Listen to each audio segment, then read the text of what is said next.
You brought it up for discussion. Well, actually, I don't know which one of us did this, but Mrs. Coulter, he actually the one who put it on the agenda. But I started this discussion, so I feel that I own it as well. And this is simply to have this discussion to see how we can do this. And I just feel that this was the first time I negotiated the contract, the previous contract.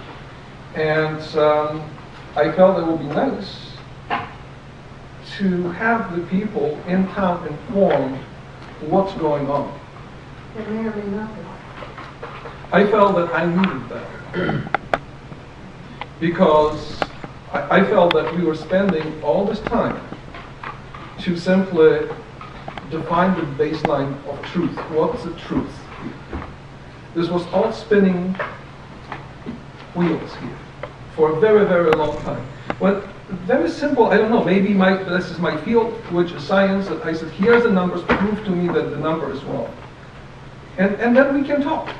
But don't tell me that when I say there's $10 million here, and that's how we calculate it, don't tell me you're lying that there's $1 more million here unless you prove to me which figure here is wrong. And that's the problem. Now, if this gets announced that that's the contract this is the contract, this is the offer which we are making, everyone can figure it out.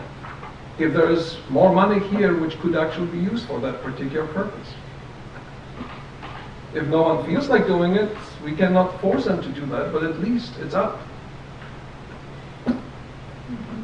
I'm not talking about public negotiation in the sense that, like I said, here we sit across each other and everyone has to hear every single word, because obviously I'm not naive, this would not be very effective, and I agree with everything you said, that everyone was saying that it will be more difficult, but ultimately some way the public has to hear what both sides are saying. That's my private opinion. Obviously, it's it. Yeah, I agree to the point.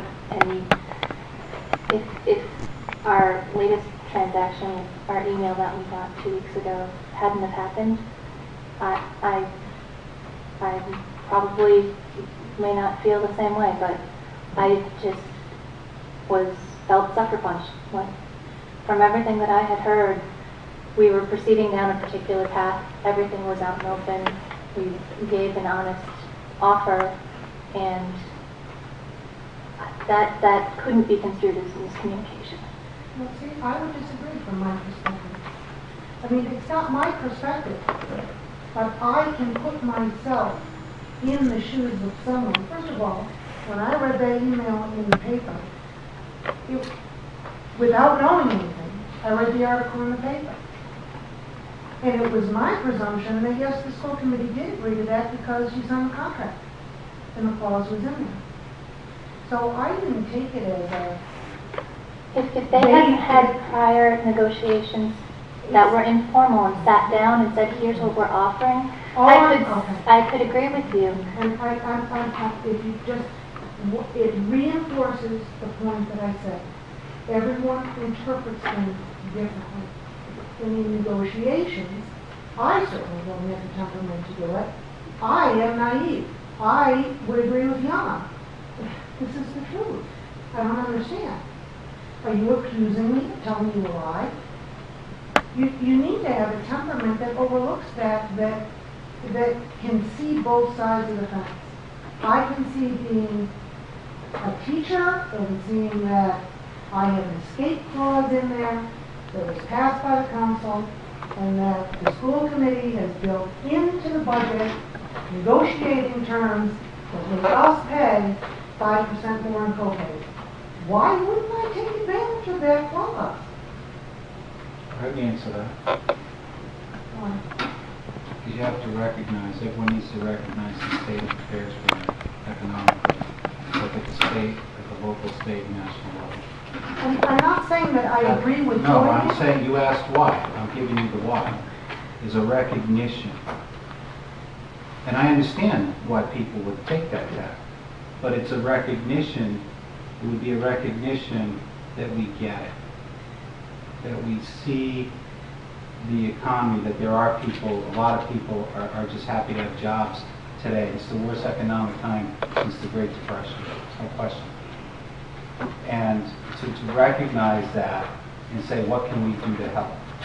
Now, I know some teachers would say we've already done enough to help. But in light of the economic crisis that this town's faced with, we've gone over that we're looking at $1 million shortfall for next year. That's going to be a fact that we're going to roll out in the next couple meetings. That's a fact that we've explained to the union. That we're $1 million without any pay raises except for steps. We have $1 million in costs that we can't control. That's going to put us, because we can't count on the Obama money. So you build that, you take that out along with our expenses, it's about $1 million. And the why is, well, again, is what Jan's saying, we give you the facts. It's indisputable. Our budget's public knowledge. You back out the ARA funds, that's $500,000 right there. That's a fact. That's indisputable. Now, you take that, and if that's presented to you, and even if you have that escape clause, and that's what we're asking a judge, we're asking for a legal opinion as to how can you implement a part of a contract when it wasn't, we were still negotiating a contract, and I don't want to go beyond that. But the recognition by the union, the answer to your question, or your rhetorical question, is to recognize that we have a real bad situation here and step to the plate and help work with us, as Carol has mentioned and as others have mentioned, as professionals to recognize it. I think you answered it with the rhetorical question. I wasn't looking so much for an answer to why wouldn't you, is that there is that interpretation. It's not what I don't know. It was from briefly reading that article, I could see two sides to the story. So all I'm saying is that it reinforces the different interpretations. What they're saying is there was never any agreement. I don't know how to be plainer than that. I know. There's no, that's again another indisputable fact. That's not in dispute because there's no, that never happened. So that's what I think Danielle just reiterated and Jan said. Right. In this particular case, that never occurred, and that's what's bothering them. We are already on that path. And that's not where we started. I didn't start on that path. Already on that path, though, it's been a couple of meetings. I mean, we're at the beginning of the process, and I'm not happy about it either. But to already say I'm taking my ball and going home. No. I just, We are not going home. if you insist on open negotiations and they say no, that's what you're forcing. I'm taking my ball and I'm going home. And I still believe that we can work together. And that we can work together to get concessions. We have to have concessions. My question always is, what do we have to hide? What do we have to hide? I don't mind speaking in public, and if we make a particular offer, and if I have the numbers straight, I would welcome your criticism. I would welcome you to take it, and with your skills, rip it apart and say, yeah, this is totally stupid. Absolutely, these figures are wrong, and here why they are wrong, and I will thank you after this for that. And then we can make adjustments and we can move on. But if we start accusing each other of different things and throwing some numbers, I would just simply say, well, you're just lying. This is not productive either.